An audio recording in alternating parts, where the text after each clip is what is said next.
c'était CMA et l'origine de l'établissement de la Faux. Voilà, mon grand-père a fondé, je pense, artisanalement en 1930 dans ces eaux-là. Depuis, c'est une entreprise qui a toujours fonctionné. Elle a changé de nom 2-3 fois. Il y a eu la Faux avec mon cousin, qui aujourd'hui n'est plus en activité. Et puis maintenant, c'est CMA. Donc c'est la retombée directe du départ à Villeneuve-d'Olme.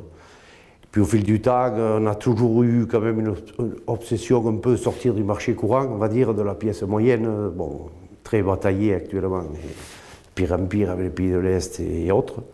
Donc on essaie de se mettre dans des gros ensembles mécano-soudés, usinés, avec différentes fonctions dans l'aéronautique, chez Alstom, enfin des gros donneurs d'ordre.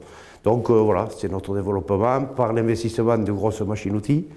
Futur investissement aussi à réaliser si on en trouve les moyens en levage, puisqu'il va nous falloir monter dans des ponts roulants beaucoup plus hauts. Ça nous ouvrirait des marchés très intéressants qu'on pourrait aujourd'hui assumer. Donc en juillet dernier, on a déménagé l'atelier de Villeneuve-d'Olme, qui étaient les anciens CML, enfin qui sont les CML, pour réorganiser un peu les ateliers, éviter d'avoir que des transferts de matière et d'hommes. Voilà. Donc aujourd'hui, on a toute la partie usinage qui est recentrée sur les locaux de CMA. Voilà.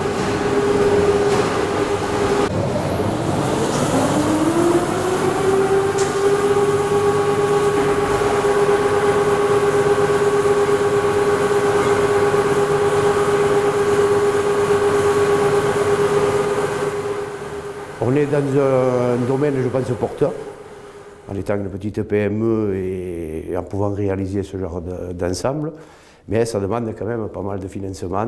Bon. Donc c'est tout l'objectif que M. Constantino, qui représente la relève, va devoir assumer, quoi. Alors là par exemple, ce que vous êtes en train de filmer, c'est une série, enfin une production un peu spéciale.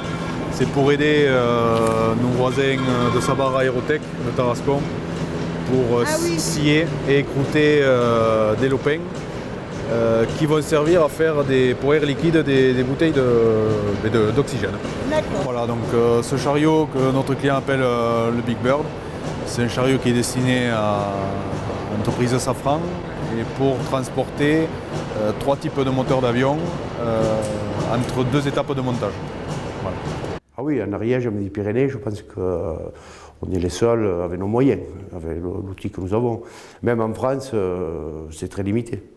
Des petits PME qui peuvent partir de la matière première, de l'acier en plaque comme nous, jusqu'au montage complet, c'est que ça devient rare, quoi. Nos concurrents sont italiens, espagnols éventuellement, surtout italiens. Un gros avantage, c'est que l'entreprise avait des origines anciennes, on est connu, quoi. C'est un petit monde, hein, la construction à ce niveau, donc on est connu commercialement. Je pense qu'on peut développer. Il suffit d'avoir l'outil et le sérieux et les compétences. Et l'envie. Voilà.